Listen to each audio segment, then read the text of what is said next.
é uma mensagem extremamente importante. Lógico, uma mensagem que já foi dita inúmeras vezes, mas que sempre vem numa perspectiva nova, sempre se usa palavras que clarificam o nosso entendimento, não somente o modo de dizer, mas sobretudo o modo de ouvir. Porque a compreensão da verdade, ela não acontece do dia para a noite. Não pense você que porque você ouviu um tema ou uma mensagem num dado momento, isso não significa que você a compreendeu claramente ou plenamente. Pelo contrário, é preciso que se fale muitas e muitas vezes a mesma verdade, por diferentes prismas, a fim de que cada um de nós possa ir aos poucos sendo descontaminados do engano, dos dogmas, da tradição, da cultura, algo que de fato nos formou ao longo da nossa existência. Aquilo que você é fruto, é produto de toda uma vida e de todos os meios nos quais você esteve plantado. Tanto é que o próprio termo cultura é um termo que se usa primariamente para se referir ao plantio na terra.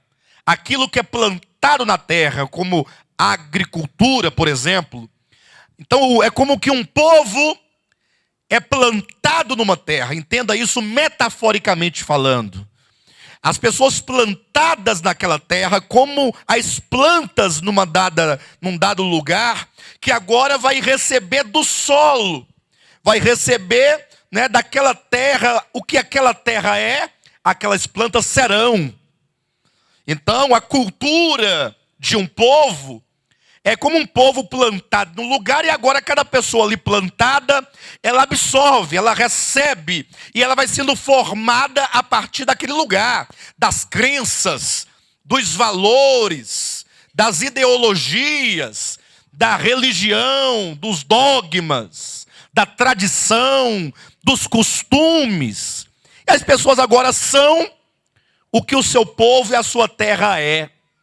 Ora, imagine só, a luta que não é, a luta que é travada para desconstruir aquilo que já está construído há anos. E não pense você, eu tenho 20 anos de idade, então é pouco tempo. Não, você também não é de si só. Você já veio da sua mãe, que veio da sua avó, que veio da sua tataravó. Ou seja, há toda uma herança e uma hereditariedade, vai passando de pai para filho, e aquilo vai sendo ali sedimentado no coração, a ponto de se tornar verdadeiras fortalezas no entendimento, fortalezas na mente. E agora, quando a palavra de Deus, que é a verdade, ela vem, ela bate contra uma parede muito forte, e ela volta. E aí a palavra vai de novo.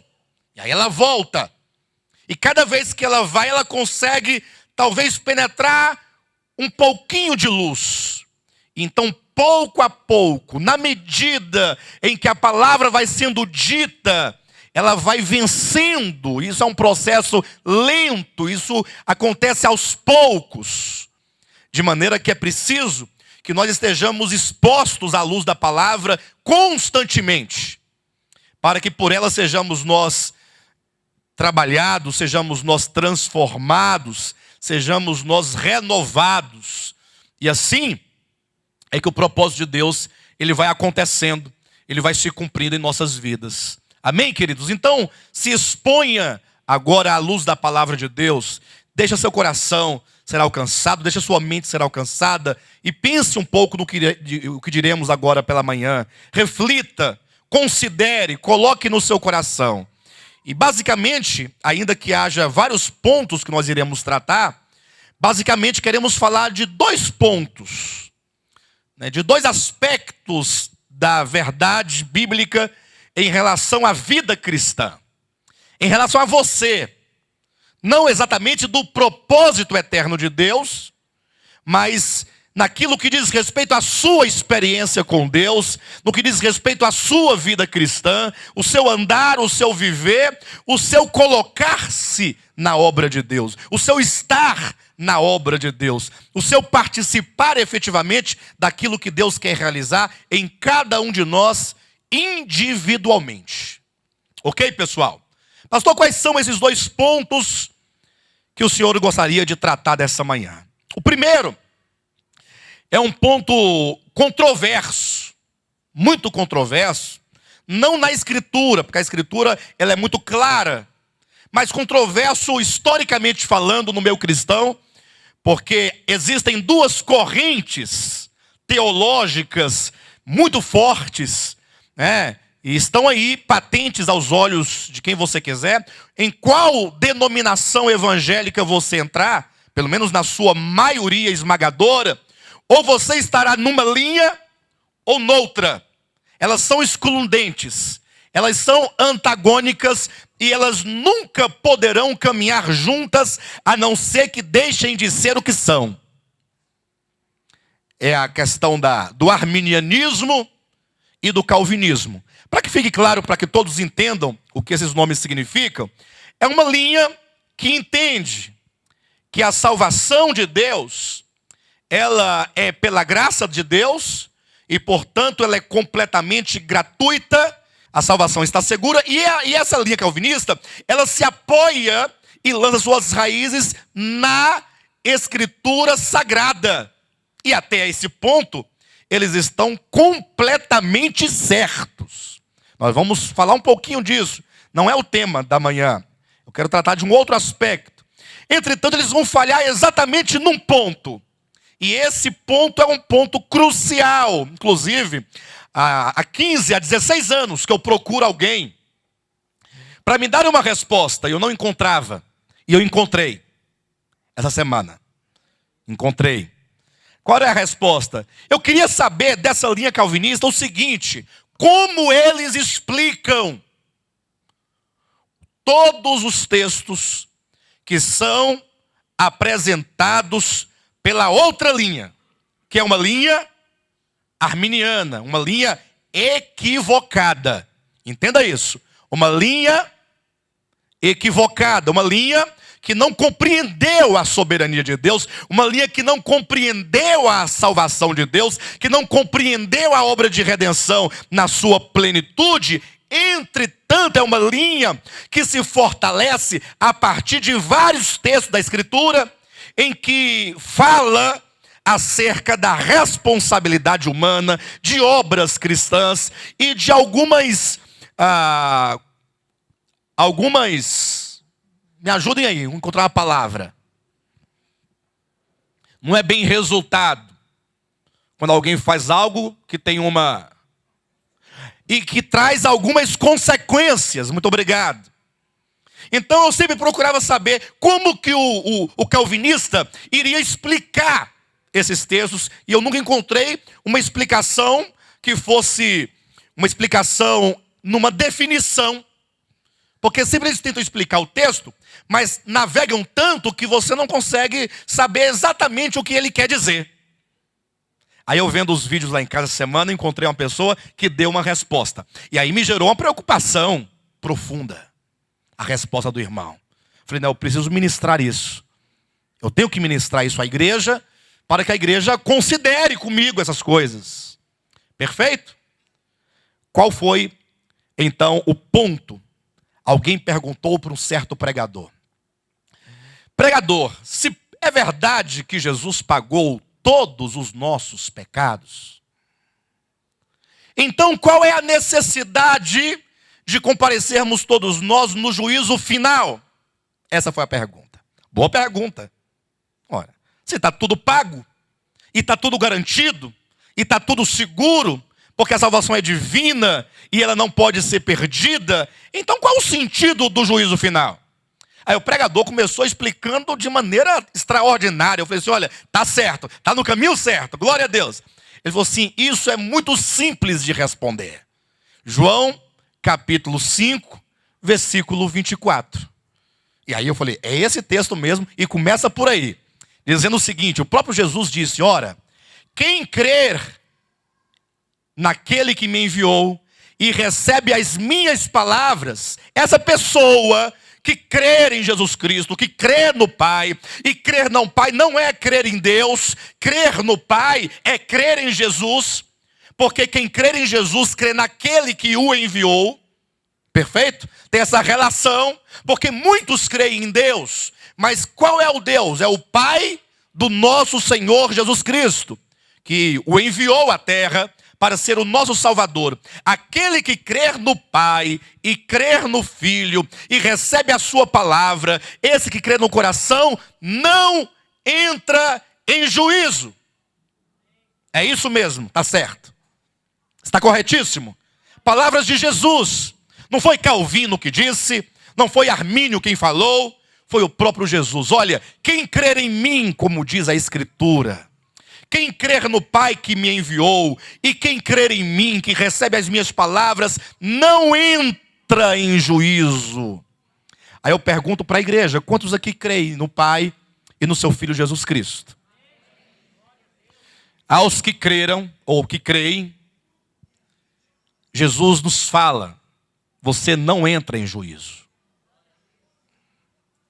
Diga para o seu irmão, você não entrará em juízo. Quantos creem nisso, digo amém. Palavras de Jesus. Quem crer em mim não entra em juízo. Mas, ao contrário de entrar em juízo, ele diz, passou da morte para a vida.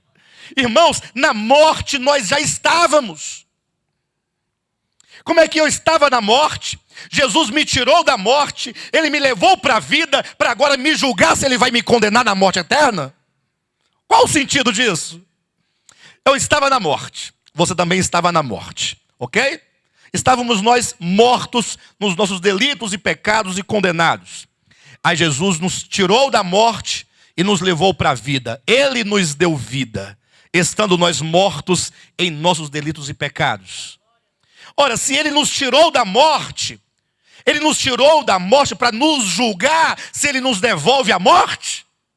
Não há sentido algum. Portanto, Jesus disse, quem crer em mim e crer naquele que me enviou, não entra em juízo, mas passou da morte para a vida. Essa foi a explicação inicial do pregador, do nosso irmão em Cristo. Só que ele podia parar aqui, ó. Parando aqui, teria respondido, porque o irmão perguntou o seguinte, qual a razão do juízo final? Ora, o juízo final não é para nós, e portanto nós não vamos comparecer no juízo final. Quando Cristo disse não entra em juízo, ele quis dizer o seguinte, não há julgamento e nem juízo quanto à morte eterna e vida eterna, porque os que creem em Cristo já têm garantido em Cristo essa salvação eterna. Ponto final. Mas o pregador continuou explicando. E aí ele falou o seguinte, olha, eu já estudei tudo isso, já ouvi de tudo isso, e tem mais, negócio de tribunal de Cristo também, já li, já estudei, isso aí eu sei tudo. O que quer dizer tribunal de Cristo? O que quer dizer juízo? Ele foi explicar. Aí ele disse, olha a simplicidade da palavra. Juízo, o que é juízo, queridos? Juízo. Juízo. Sim. Ó, você tem juízo? Tem não? Se não tiver, eu vou dar um diazepam para você. Hein? Pastor Renato, ó. Pessoal, olha o nome. Juízo. Aí eu encontrei uma resposta conceitual. O que é o tribunal de Cristo? É o juízo. A partir do momento que você se converte, você agora, eventualmente, vai se deparar numa bifurcação, ó. Numa escolha. E aí você vai ter que ter o quê? Juízo. Então a cada escolha você está sendo julgado. Porque você está julgando. Mas não tem nada a ver com nada, é só isso. É o seu juízo.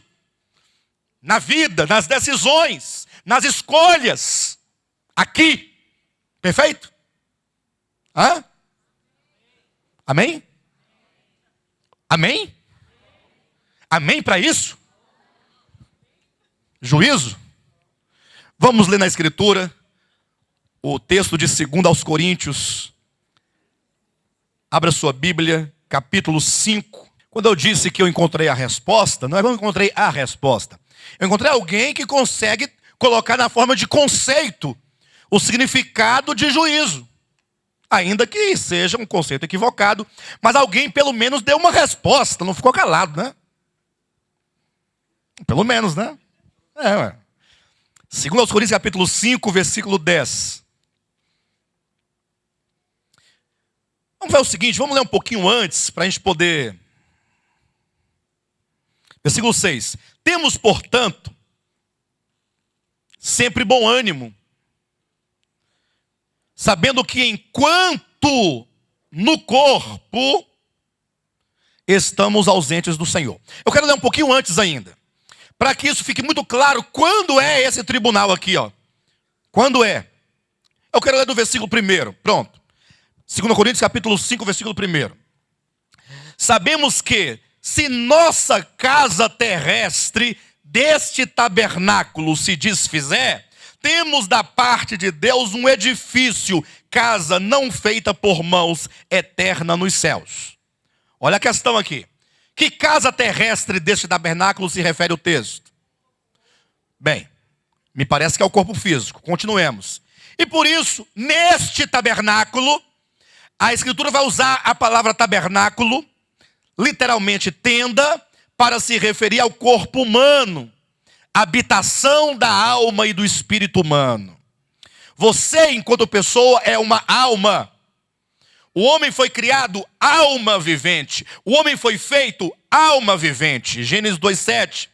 Tendo o Senhor feito o corpo, soprou de nas narinas, e o homem passou a ser alma vivente. O ser humano é alma. Essa pessoa que pensa, que sente, que ama, que odeia, que aborrece, que se entristece, que se alegra, que deseja, é a alma. Jailson é a alma.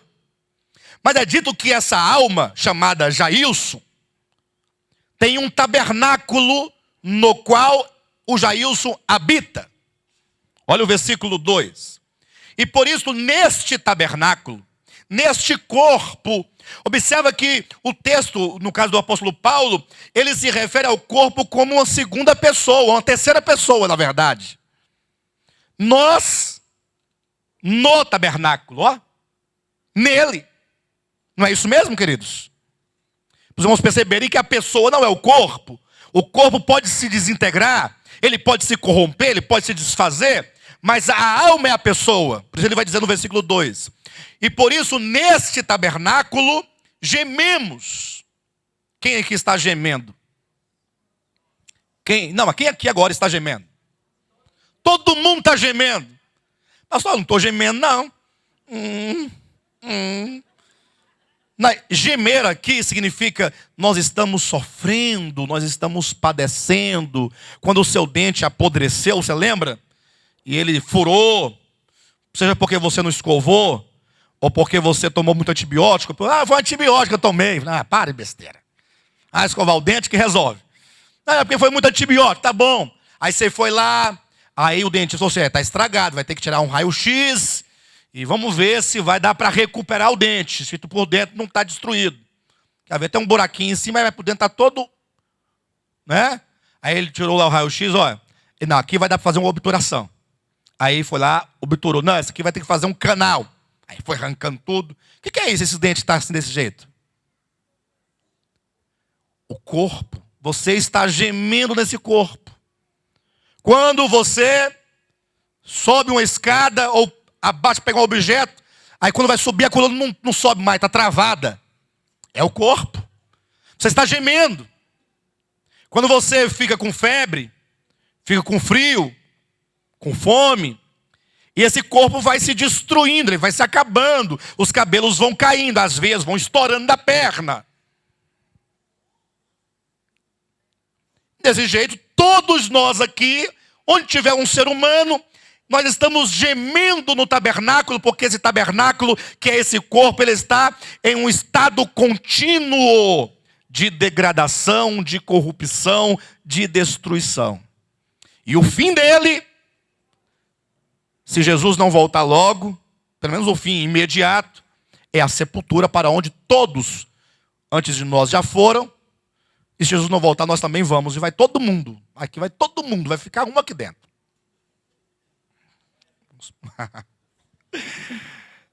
Versículo 2. E por isso nesse tabernáculo gememos, aspirando por sermos revestidos da nossa habitação celestial. Então aqui fala de uma habitação celestial em detrimento a uma habitação terrena, de um corpo terreno.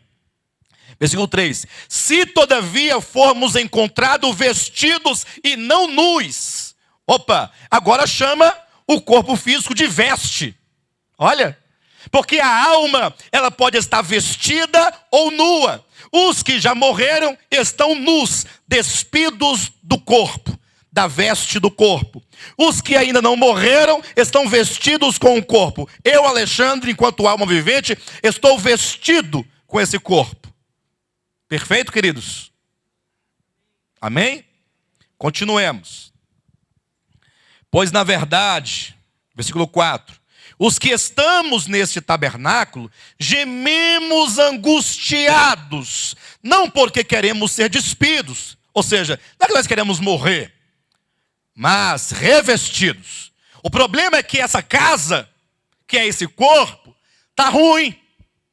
Essa casa não está legal. E quanto mais o tempo passa, vamos envelhecendo, a casa vai ficando pior. Não dá para reformar a casa.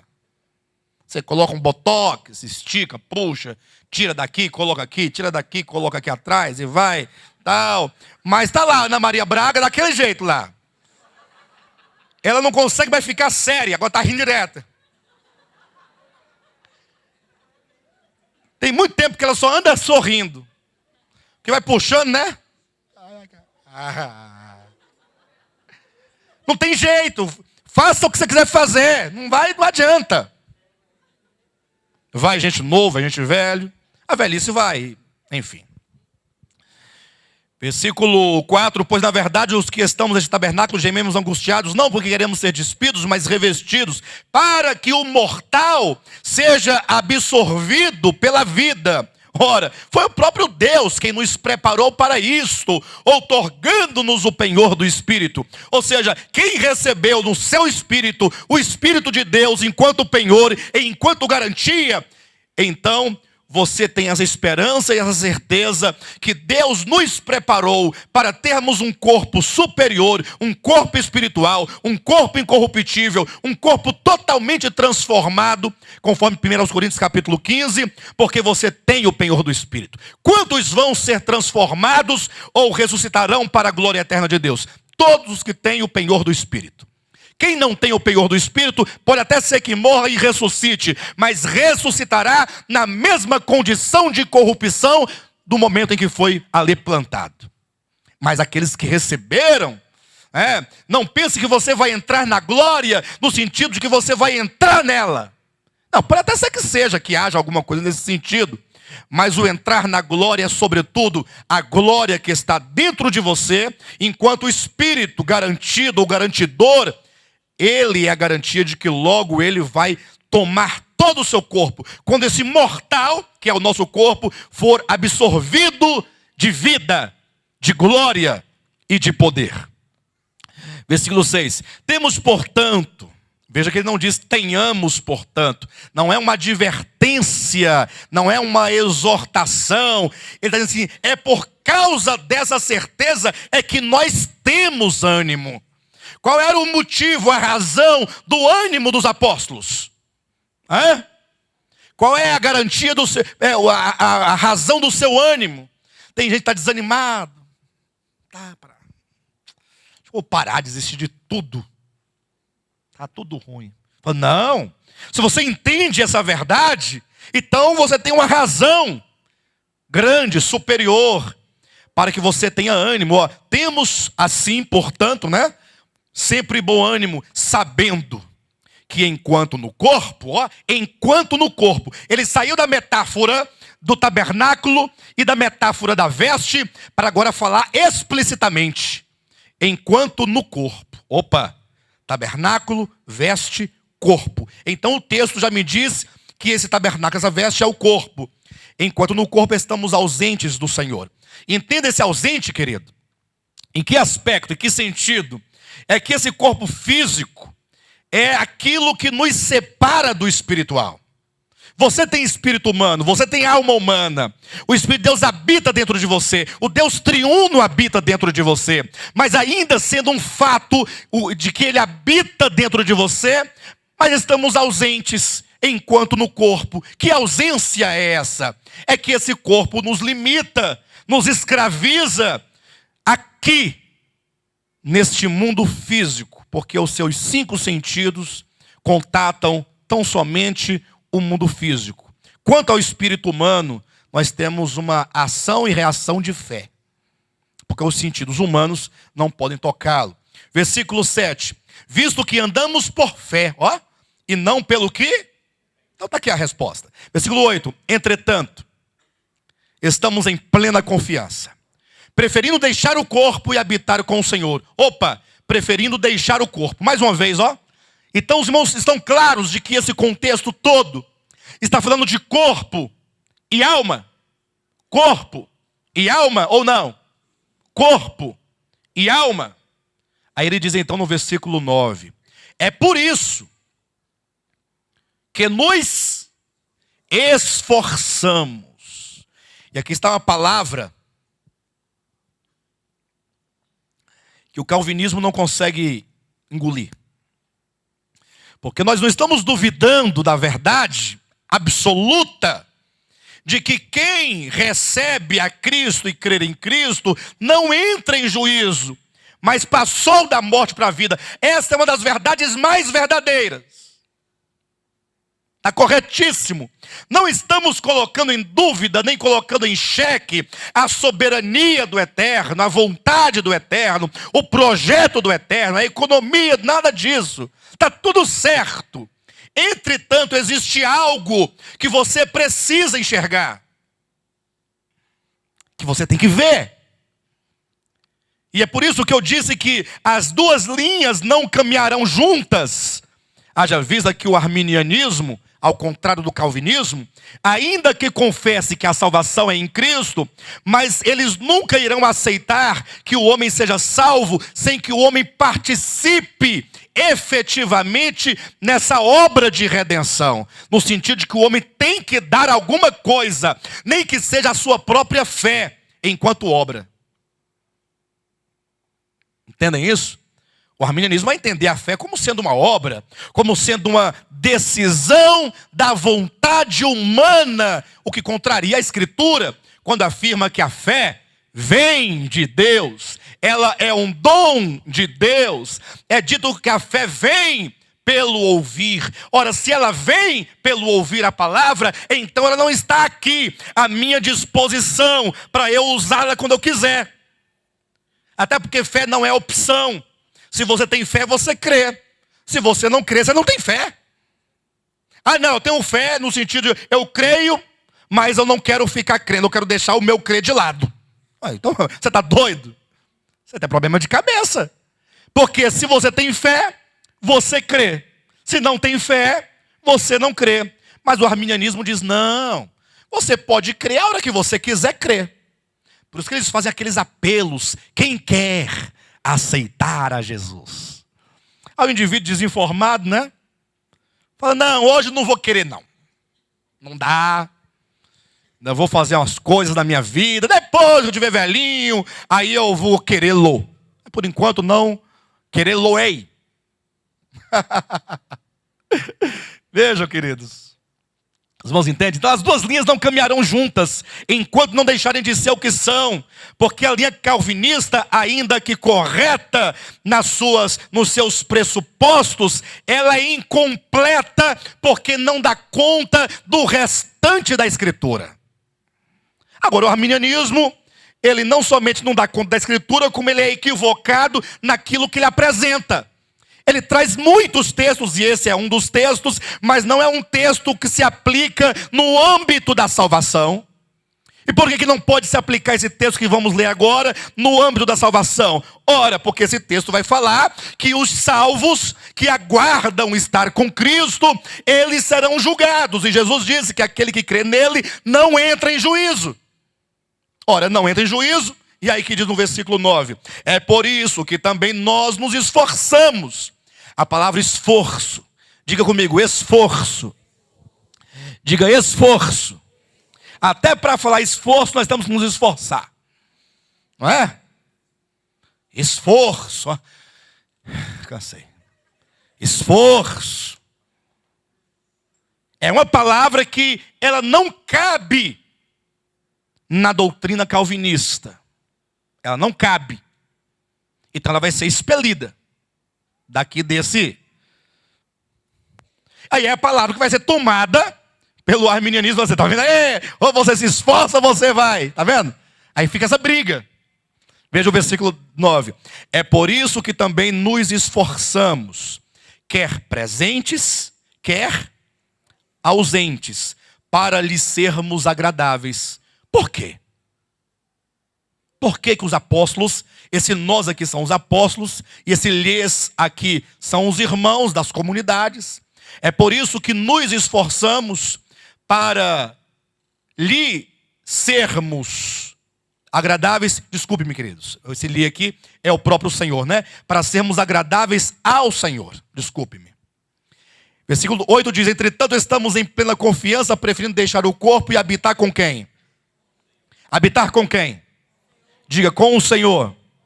É por isso que também nos esforçamos. Para quê? Para sermos agradáveis a quem? Ao Senhor. Você tem se esforçado para ser agradável ao Senhor? Hã? Pastor, não precisa. Uma vez salvo, para sempre salvo. Eu digo, é verdade, você tem plena razão. Uma vez salvo, para sempre salvo. Bem, esse slogan não está na Bíblia. Uma vez salvo, para sempre salvo. Não tem um versículo assim. Mas se você ler João Evangelho, capítulo 10, versículos 26, 27, 28, 29, 30, você vai encontrar Cristo dizendo o seguinte: olha, as minhas ovelhas ouvem a minha voz, eu lhes dou a vida eterna e jamais perecerão. Portanto, é a paráfrase, né? Uma vez salvo, para sempre salvo, é apenas uma paráfrase do eu dou a vida eterna e jamais perecerão. Ou se não for paráfrase, é pelo menos a mesma ideia. O que não deixa de ser paráfrase. Continuemos. Por que importa? Aí eu pergunto para vocês, olhem para mim todos agora, em nome de Jesus. Eu estou confundindo ou estou esclarecendo, queridos? O apóstolo diz que eles estavam se esforçando para ser agradável ao Senhor. Por que você precisa se esforçar para ser agradável a Deus? É a pergunta. Por quê? Esse é o primeiro ponto. Essa dicotomia. Juízo eterno, nós não entramos. Mas há um tribunal do qual participaremos todos nós que estamos excluídos agora do juízo eterno. Queridos, por que devemos nós nos esforçar para sermos agradáveis ao Senhor? Hã? Alguém pode me ajudar? Não estou ouvindo nada. Por causa do tribunal de Cristo. Muito obrigado, Roger. Versículo 10. Porque importa. Porque é necessário. É inevitável. Porque importa que todos nós compareçamos perante o tribunal de Cristo. Olha aqui o motivo. Olha aqui a razão. Por que devemos nós nos esforçar para sermos agradáveis ao Senhor? Porque um dia todos nós compareceremos, ou importa que compareçamos perante o tribunal de Cristo, para que cada um receba segundo o bem ou o mal que tiver feito por meio do... Opa, qual é o assunto aqui do capítulo 5? Não é alma e corpo? Não é sair do corpo a alma? Então essa alma um dia há de comparecer diante de Cristo, e naquele dia seremos nós julgados por tudo aquilo que tivermos nós feito por meio do corpo, isto é, enquanto no corpo, enquanto nesta vida. Lembra do texto de Jesus em Mateus capítulo 5, versículo 26? Ele diz, olha, quando você for levar a sua oferta ao altar, temos que contextualizar essa porção da Escritura, porque nesse tempo, Cristo não havia morrido ainda, havia o templo de Jerusalém e havia o altar de holocausto, onde as ofertas, animais, eram ali o quê? Sacrificados. Esses animais eram sacrificados de acordo com a lei lá de Levítico para o perdão de pecados. Então ia lá o pecador, o penitente, arrependido, levando o animalzinho ao sacerdote para ser imolado, com o fim de o pecador agora ter o seu pecado perdoado. Ao levar a tua oferta, o sacrifício, o animal, com vistas ao perdão de Deus, e no caminho tu te lembrares que teu irmão tem alguma coisa contra ti, existe um problema de relacionamento, deixa a oferta junto ao altar. Você não vai oferecê-la agora, deixa. E vai primeiro reconciliar-te com teu irmão. Depois, uma vez reconciliado, volta e faze a tua oferta. Aí Jesus explica, faça isso para que não suceda. Aí ele vai dizer que ao chegar no dia do tribunal, o teu adversário te entregue ao juiz. E o juiz te entregue ao oficial de justiça. E o oficial de justiça te entregue ao meirinho. E o meirinho então te lance na prisão. Em verdade vos digo, que não sairá de lá enquanto não pagares o último centavo. Essa porção da Escritura é uma porção que se refere, ou pelo menos a de Paulo se refere exatamente a essa porção. Um dia compareceremos diante do tribunal de Cristo. Todos nós seremos julgados por Jesus Cristo, para que nós venhamos a receber segundo na proporção do bem ou do mal, ó, daquilo que tivermos feito por meio do corpo. Necessariamente, este bem não se refere jamais à salvação eterna, porque a salvação eterna não é por meio do bem que fazemos. Toda a Escritura é clara ao afirmar isso, sobretudo o livro de Romanos, que é um tratado apologético sobre a salvação gratuita e eterna pela graça de Deus. Então esse bem, ele só pode se referir ao galardão. Apocalipse capítulo 22, versículo 12, Jesus dizendo, eis que eu venho sem demora e comigo está o galardão que eu tenho a retribuir a cada um segundo as suas obras. Ora, galardão é recompensa, é prêmio. Razão porque Apocalipse capítulo 2 e 3, o Espírito está dizendo às igrejas de Éfeso, Esmirna, Pérgamo, Tiatira, Sardes, Filadélfia, Laodiceia, em toda a era da igreja, o Espírito esteve dizendo a condição da igreja, os pecados da igreja, os desvios da igreja, a apostasia da igreja, as falsas doutrinas. E ao cabo de cada carta ele diz, olha, ao vencedor, você tem que vencer a degradação, tem que vencer esse desvio, tem que vencer essa apostasia, tem que vencer essa doutrina falsa, porque se você vencer, eu te darei. Aí vem aqui o galardão, ó. Oferece-se um prêmio a quem vencer.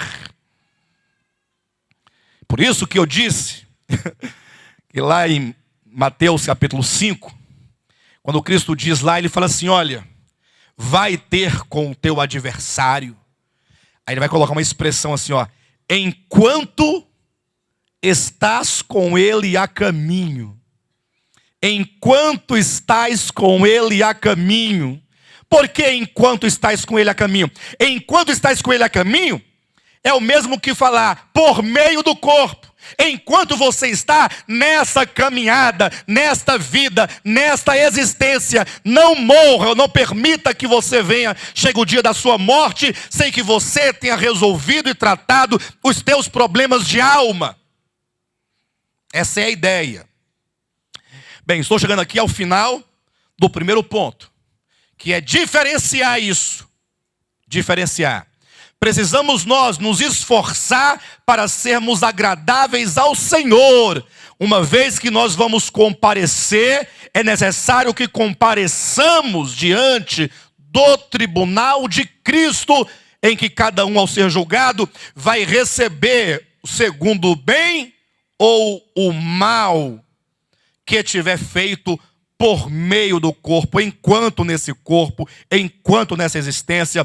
O que significa que, embora salvos do juízo eterno, porque quem crer em Cristo não entra em juízo, mas passou da morte para a vida, embora estejamos livres do juízo eterno, você passará por um juízo dispensacional, temporal, que antecede, inclusive, a eternidade, na qual todos os salvos, por causa da graça de Cristo, e somente por causa da graça, estarão lá.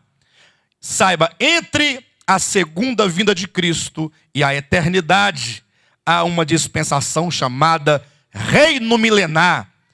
Tempo no qual, dispensação na qual, haveremos nós de receber, segundo o bem ou o mal, que tivermos feito por meio do corpo. Haveremos de reinar com o Senhor, recebendo o galardão, ou de sermos disciplinados pelo Senhor, para que possamos nós ser participantes da santidade plena do Senhor, o que nos qualifica a entrarmos e nos capacita a permanecer e a olhar a face de Deus, uma vez que sem santificação ninguém verá ao Senhor. Irmãos, essa dicotomia está clara para os irmãos? Só que agora vamos transitar para o segundo ponto da mensagem, que é, na verdade, a mensagem. Isso aqui foi só uma introdução para chegar aqui, neste ponto. Na verdade, eu ia ministrar esse segundo ponto hoje. Aí eu ouvi um vídeo e falei, não, tem que colocar um outro ponto antes desse ponto, porque se eu não colocar esse ponto antes desse ponto, esse ponto não terá sentido sem o outro ponto. Ficou bom, né? E ponto final. Queridos, em nome de Jesus.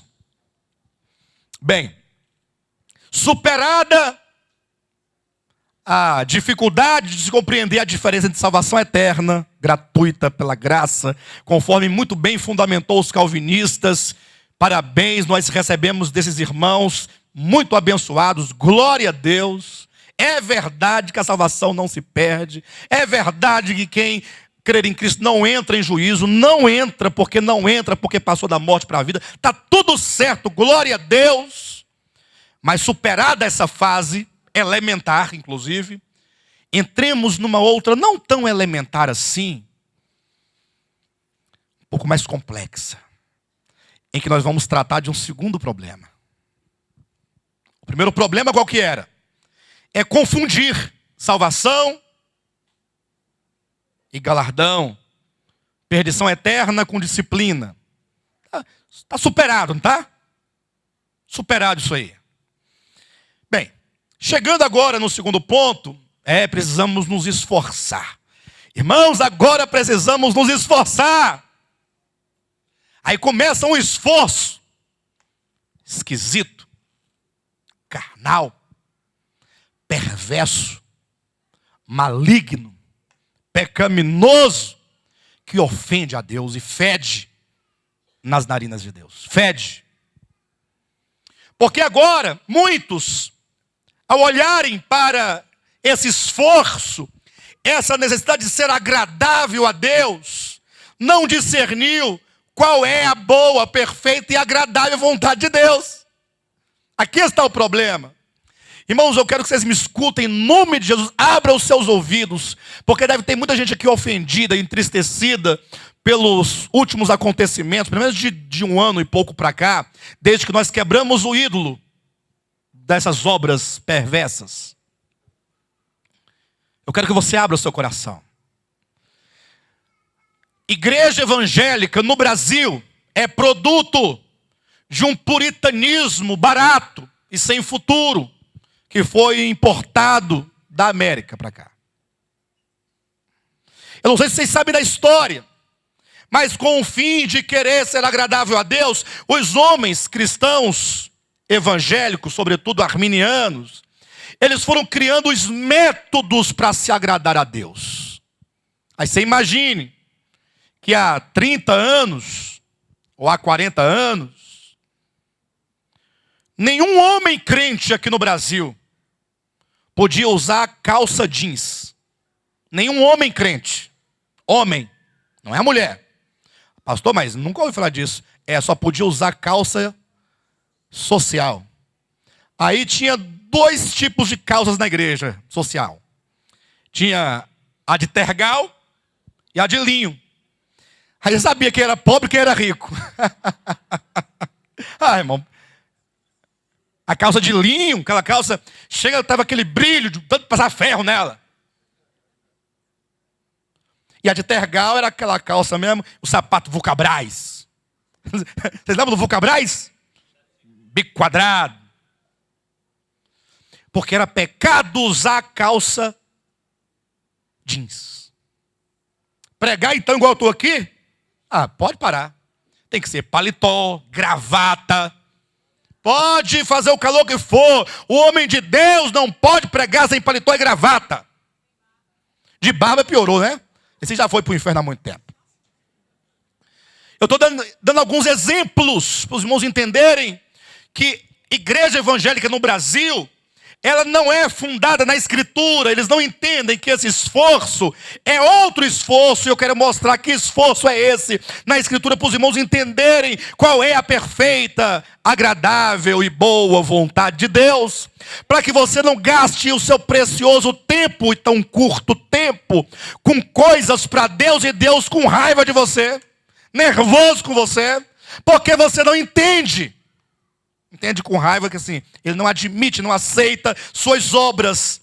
Porque quando você chega com aquelas obras fedorentas para Deus, de usos e costumes, de coisas, um purismo bobo, carnal, que só gera orgulho e exclusão. Ou você é orgulhoso porque você é o cara, ou você está excluído porque você não anda segundo as regras. E aí é uma luta. Pastor, então, o que tem que fazer? O que é isso?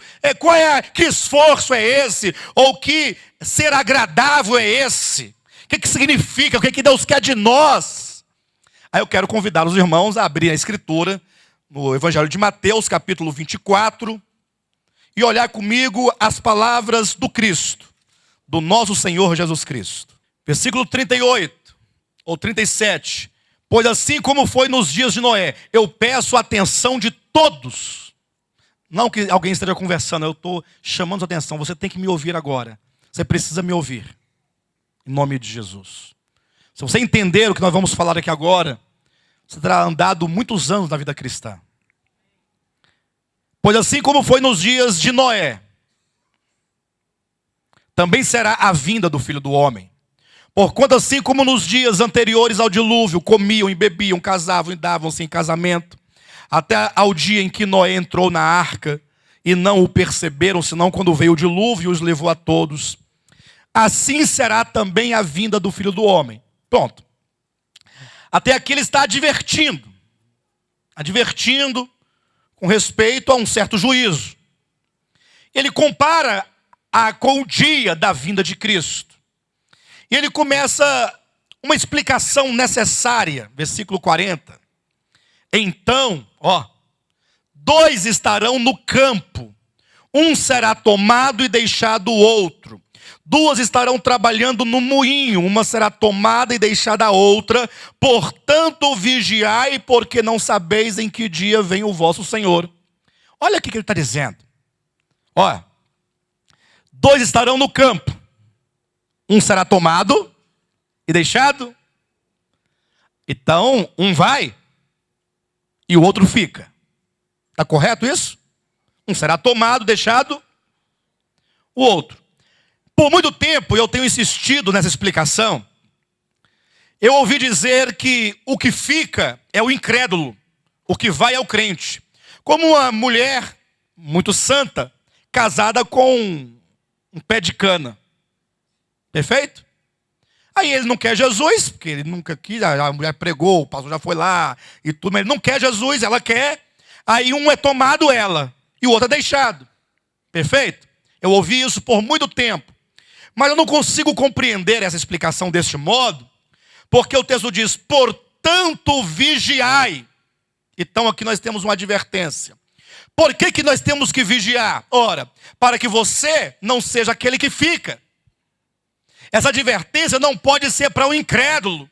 Porque não se pode chegar na rua e falar assim, incrédulos vós, os que não recebestes ainda Cristo. Pois não. Vigiai. Como que ele pode vigiar? De quê? O quê? Porque não sabeis em que dia vem o vosso Senhor. Jesus é o Senhor dos incrédulos? Nesse sentido, os incrédulos são servos de Cristo. E agora os incrédulos precisam vigiar para que eles não sejam surpreendidos na vinda de Cristo? Certamente não. Os incrédulos são convidados a se arrepender e crerem no Evangelho. Agora, uma vez que você se torna um servo de Cristo, agora cabe a você o vigiar. No 43 diz, mas considerai isso, se o pai de família soubesse a que hora viria o ladrão, vigiaria e não deixaria que fosse arrombada a sua casa. Por isso ficai também vós apercebidos, porque a hora em que não cuidais, o Filho do Homem virá. Muito bem. Então nós temos aqui, precisamos nós nos esforçar para sermos agradáveis a Deus, e agora precisamos que nós vigiemos, porque não sabemos a que hora vem o nosso Senhor. Então é possível que muitos, por ocasião da vinda de Cristo, fiquem e outros sejam arrebatados antes da grande tribulação. E aí vem a grande questão, o grande ponto. O que fazer? Pastor, eu quero vigiar e eu quero me esforçar. Eu quero ser aquele que diante do tribunal de Cristo seja julgado e que tenha suas obras aprovadas para que eu receba o bem e não segundo o mal. Eu quero fazer uso desse tempo que eu tenho enquanto eu estou neste tabernáculo, enquanto eu estou neste corpo. Eu quero conduzir a minha existência e a minha vida segundo a boa, perfeita e agradável vontade de Deus. O que fazer? Simples, o que fazer? É perguntar. Porque se eu não souber o que fazer, como é que eu vou fazer o que eu não sei o que fazer? Quero saber o que fazer. E aí Jesus então começa a falar por parábolas. Observe na sua Bíblia. No 45 vem a parábola do bom servo e do mau servo. Ele vai ilustrar o que significa estar preparado no dia da vinda de Cristo. Nessa porção, nessa parábola. Ele vai dizer no capítulo 25, a parábola das 10 virgens. E ele continua, portanto, a ilustrar e a demonstrar o que significa estar de acordo com essa perfeita, boa e agradável vontade de Deus. E ele vai continuar no versículo 14 do 25, a parábola dos talentos. E, portanto, essas 3 parábolas, elas visam a explicação, visam ao esclarecimento do que significa vigiar. Fique atento, fique esperto, para que você não seja pego despercebido, para que você não seja aquele que vai ficar quando Cristo voltar, ou seja, disciplinado na era do reino milenar. Estão preparados? Bem, a primeira parábola é uma parábola que se dirige sobretudo aos líderes das igrejas. E aqui vai um recado para todos os líderes, a começar por mim. É um recado que começa por mim, para os demais pastores desse ministério, os demais líderes de grupos familiares desse ministério, a todos os líderes desse ministério que em maior ou menor proporção se inclui aqui nesta porção, e também a todos os líderes, pastores, padres, que porventura estejam nas paróquias ou nas denominações com um grupo de pessoas pastoreando, liderando. Qual é a mensagem? Versículo 45. Quem é, pois, o servo fiel e prudente? Fala-se, portanto, de um servo fiel. É aquele servo que ele vai cumprir com aquilo que lhe foi designado com fidelidade. A fidelidade indica que você não pode acrescentar nada à ordem que lhe foi dada e não pode também se esquivar de nada daquilo que lhe foi ordenado. Ser fiel, íntegro nessa missão. Quem é, pois, o servo fiel e prudente, ou seja, ele é fiel porque é prudente. A quem o Senhor confiou os seus conservos para lhes dar, ou para dar-lhes o sustento a seu tempo. E aqui é engraçado que ele começa essa parábola com uma pergunta. Ele não fala, olha, você a quem foi confiado os seus conservos. Ele não diz isso, ele fala assim, quem é, pois, o servo fiel e prudente, a quem o seu Senhor lhe confiou os seus conservos, para dar-lhes o seu sustento a seu tempo? É uma pergunta, quem é? É como que fosse tão escasso, que tem que perguntar onde estão eles. Glória a Deus, que maravilha. Preciso usar aqui o termo servo e o termo conservo. Porque todos nós somos servos de Deus. Mas de repente se estabelece na Assembleia alguém que deve liderar, que deve organizar. Nesse sentido, o bispo da igreja é líder. Os bispos são líderes. O líder de grupo familiar, ele tem um rebanho ali sob o seu cuidado. E você que é pai, que é mãe, tem um rebanho. Seus filhos são um rebanho na sua casa. Então vai encontrando cada um a sua proporção. A pergunta, quem é, pois, o servo fiel e prudente, a quem o Senhor confiou os seus conservos? Irmãos, nesse ministério, todos vocês que são membros do ministério foram confiados a nós. Você é líder de grupo familiar. Quantos conservos Deus confiou na sua mão? Você pai, você mãe, quantos conservos? Você esposo, quantos conservos Deus confiou em suas mãos? A quantidade de conservos na sua casa é a somatória da sua esposa com o número de filhos que você tem. E para a esposa o número de filhos. E para os pais o número de filhos. E para o irmão mais velho o número de irmãos menores do que ele. Porque sempre haverá alguém para você cuidar.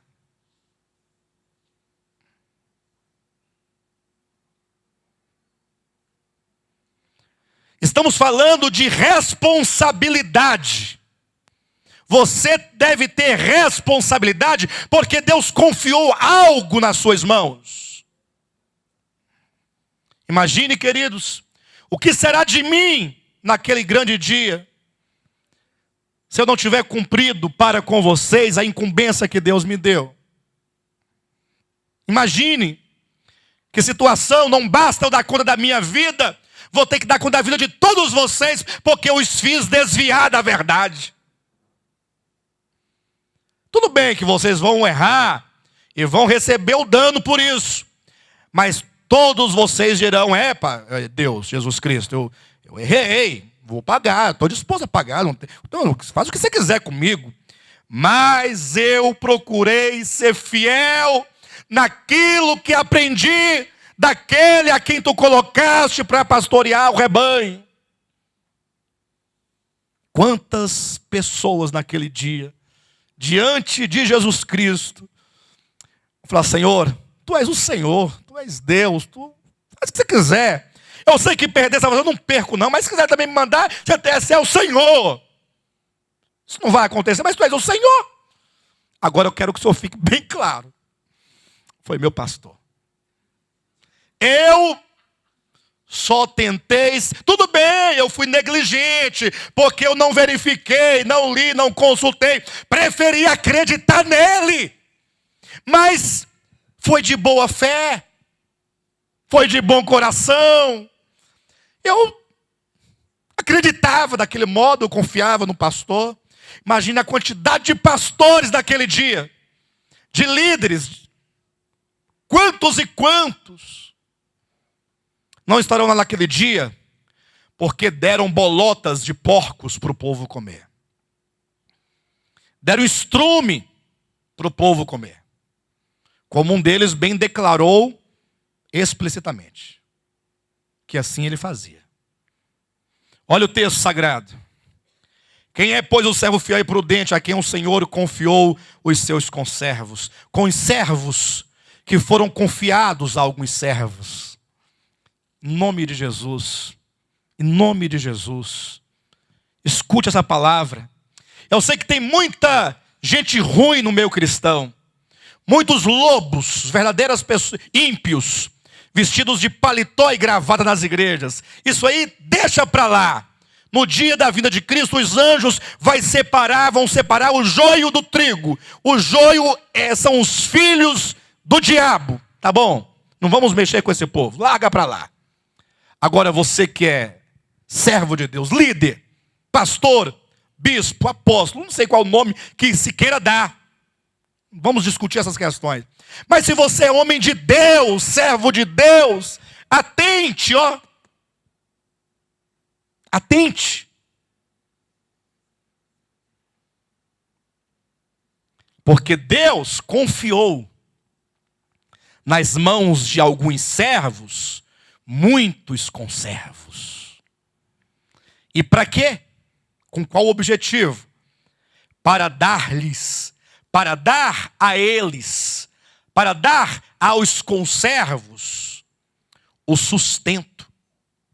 É como um pai de família, que tem que trabalhar, trazer o alimento, o pão de cada dia, o remédio, a roupa, a casa, a educação. Tem que dar o sustento daquela casa. Todos os líderes que estão nessa responsabilidade, que receberam um rebanho de 10 pessoas, ou de 1.000 pessoas, ou de 5.000, 10.000, não sei quantas mil pessoas, precisa sustentar essa casa com tudo o que é preciso para que os santos, os irmãos, os conservos sejam alimentados, sejam saudáveis, sejam curados, sejam libertos e sejam projetados na verdadeira obra de Deus, para que se cumpra neles o que Deus quer que aconteça. Por isso diz: bem-aventurado aquele servo a quem seu senhor, quando vier, achar fazendo deste modo. Fazendo assim. Ah, pastor, mas e aquele que não estiver fazendo assim? O que vai acontecer? Em verdade vos digo, ainda se referindo aos que estiverem fazendo assim, bem, fazendo bem, né? Que o Senhor lhe confiará todos os seus bens. Olha. Imagine só. Quem aqui quer receber de Deus um galardão na sua vinda? Imagine só Jesus falar assim: olha, servo bom e fiel, foste fiel no pouco, sobre o muito te colocarei, entra para o gozo do teu Senhor. Ou então, servo bom e fiel, você foi fiel, né, em 5 cidades, eu vou te dar 10 cidades para você cuidar agora, para você poder governar sobre elas. Então, se você quer um galardão, seja prudente. Como é que você quer receber um bem maior como galardão, se você não dá conta desse bem menor que já te foi dado hoje? Ninguém receberá um galardão amanhã sem que primeiro tenha recebido alguma coisa hoje. Vocês estão entendendo? Ora, se você cuidar desse rebanho, desses irmãos, dessas pessoas, dando sustento a seu tempo devidamente, o Senhor vai te confiar outros bens, agora bens espirituais e eternos. Que maravilha. 48, mas se aquele servo sendo mau, e aí fala assim, não é de uma pessoa má, é um servo mau, ele é servo. Porque há o servo e há o servo, ambos são os servos. Mas tem um servo que é mau e outro servo que é fiel e prudente. Se o servo mau disser consigo mesmo: meu senhor demora-se. E passar a espancar os seus companheiros, e a comer e beber com ébrios. Imagine. Começa a espancar os seus companheiros. E essa parábola é maravilhosa, porque em primeiro plano coloca o servo cuidando dos conservos. Não parece que gerou uma diferença? O servo que cuida do... Olha, eu sou o servo, vocês são os conservos. Por isso que essa plataforma tem que ser mais alta. Entendeu? Não tem esse negócio? Aí diz, não, mas você vai agora espancar os seus companheiros? E agora, essa plataforma ela desaparece, porque companheiro é comer pão juntos. A palavra companheiros quer dizer literalmente, na sua origem, aquele que come pão juntamente com o outro. É um companheiro. Ou seja, nós estamos na mesma lida, irmãos. Nós estamos na mesma obra, no mesmo objetivo, na mesma busca. Nós estamos caminhando juntos. Agora, eventualmente, o servo mau, ele diz, olha, meu senhor demora, ou seja, ele está confiado, ou confiante. Não, Jesus não vem agora não, e nem eu vou morrer agora. Então eu posso simplesmente espancar os meus companheiros. Pastor, mas eu nunca ouvi falar de um pastor que espancasse um membro da igreja. Nunca ouvi falar, pois é o que mais tem. E acontece todo dia e toda hora, e nesse momento está acontecendo em todo lugar do mundo. Leia depois capítulo 10 do Evangelho de João. Você vai encontrar lá Jesus falando sobre os mercenários. Aquele que não é pastor. Aquele que veio para matar, roubar e destruir. Ainda que muitos ao lerem João capítulo 10, versículo 10, eles leem assim, ó. Porque o ladrão vem somente para matar, roubar e destruir. Ele lê assim, mas ele entende assim, o diabo veio para matar, roubar e destruir. Ele lê com os olhos, o ladrão entende como diabo. Porque já está automatizado. Ele não lê o que ele lê o que ele ouviu. Porque é muito fácil jogar a culpa para o diabo. Porque o diabo veio para matar, roubar e destruir. É verdade, ele fez tudo isso. Entretanto, a despeito de que o diabo veio para matar, roubar e destruir, lá em João capítulo 10, versículo 10, está falando dos mercenários. Daqueles que tomam, roubam e usurpam as ovelhas que não lhes pertencem. Vocês entendem isso? E aí estão ali a destruir aquelas ovelhas. Porque está ali a enganar as ovelhas, a iludir as ovelhas, a tirar o dinheiro, a rapar o tacho da viúva. Porque enquanto a viúva não der o último caroço, ela não será considerada fiel. Tem que dar tudo. Tirando do povo de Deus as casas, os carros, aquilo que serviria para os filhos, para alimentar. Isso não tem nada a ver com ofertas de riquezas materiais. Nada a ver. Isso chama-se, biblicamente falando, na linguagem de Jesus em João capítulo 10, isso aí é o ladrão que está roubando as ovelhas. Primeiro porque ele rouba as ovelhas que são de Cristo. As ovelhas não são dos pastores. Não tem pastor que é dono de ovelha. Minhas ovelhas, mentira. Se você assim diz ou fala por ignorância, ou porque está de fato roubando as ovelhas que são de Cristo. Porque o pastor está ali para cuidar, para alimentar, para orientar, para ajudar, para proteger. E não para arrancar a lã da ovelha, o couro da ovelha. As ovelhas estão tudo pelada.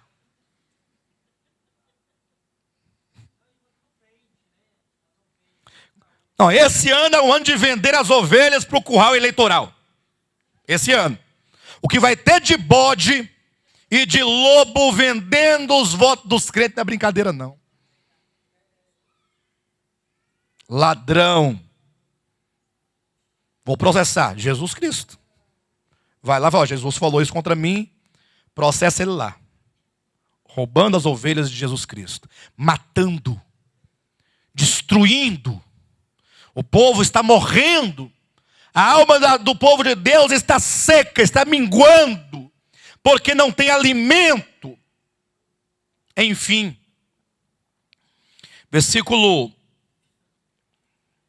49, passar a espancar os seus companheiros e a comer e beber com ébrios, ou seja, agora ele vai viver a sua vida, ele não vai se dedicar, ou dedicar a sua vida ao rebanho, mas ele agora destrói o rebanho, maltrata o rebanho, come o rebanho, e vai viver para si, para os seus próprios prazeres pessoais, lógico. Versículo 50, virá o Senhor daquele servo em dia em que não o espera, em hora em que não sabe, e castigá-lo-á, lançando-lhe a sorte com os hipócritas. Ali haverá choro e ranger de dentes. Bem, essa é a primeira advertência. Não pense você jamais que essa porção, choro e ranger de dentes, refere-se aqui à morte eterna. Não. Não. Basta que você leia 1 Coríntios capítulo 3, versículo 12 ao 16. Lá onde vai dizer que naquele dia as obras de muitos passarão ali no tribunal de Cristo, a prova do fogo. E ao passar ali pelo fogo, é dito que as provas de muitos ali vão se queimar, porque não serão aprovadas diante de Deus, serão totalmente destruídas. E é dito a respeito dessas pessoas, esse mesmo será salvo.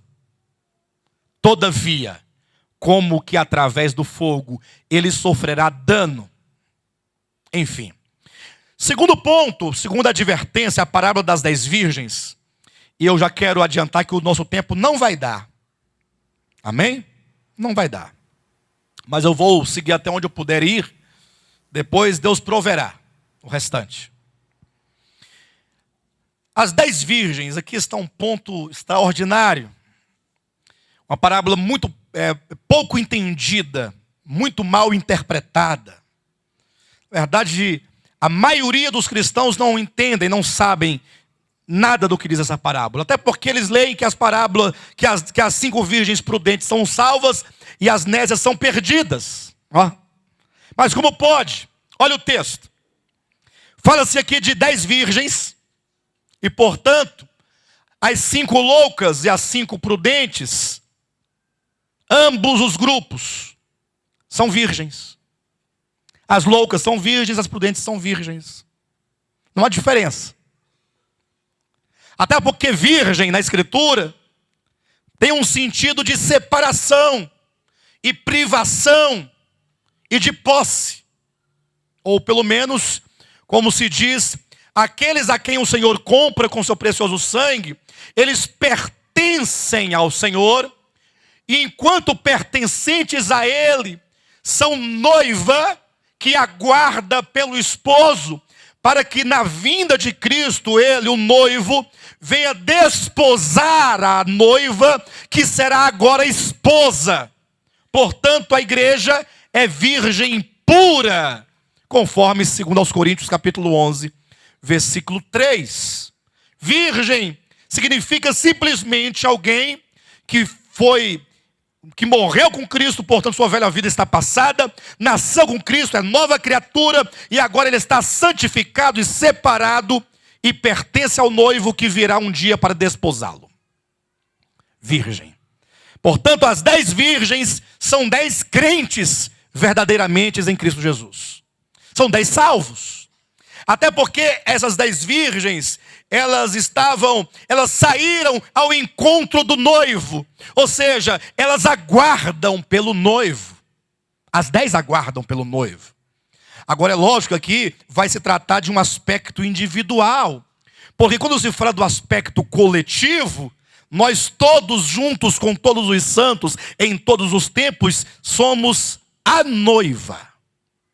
Eu sou a noiva? Eu sou a noiva? Vocês são a noiva?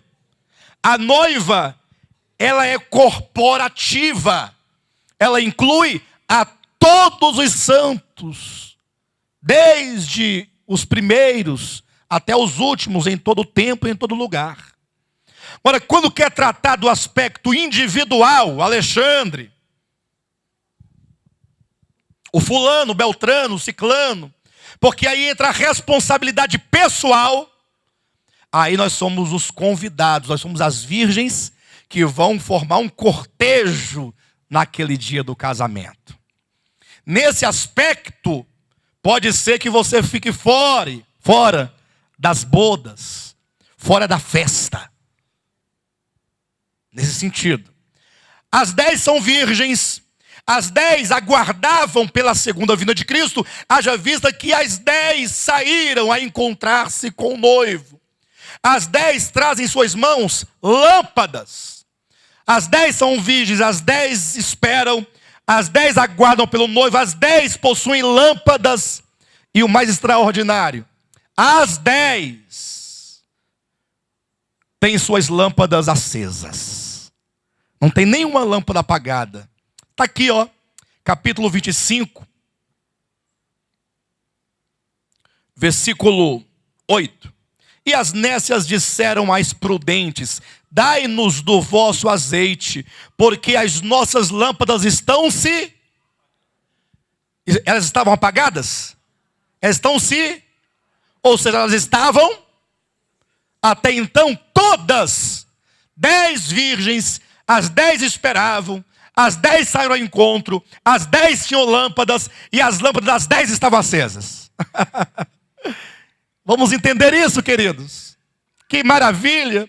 Pastor, se as 10 são virgens, se as 10 aguardam, se as 10 têm lâmpadas, e se as lâmpadas das 10 brilham, estão acesas, onde está a diferença que as torna, ou que torna um grupo chamado virgens sábias e prudentes, e outro grupo chamado virgens nécias?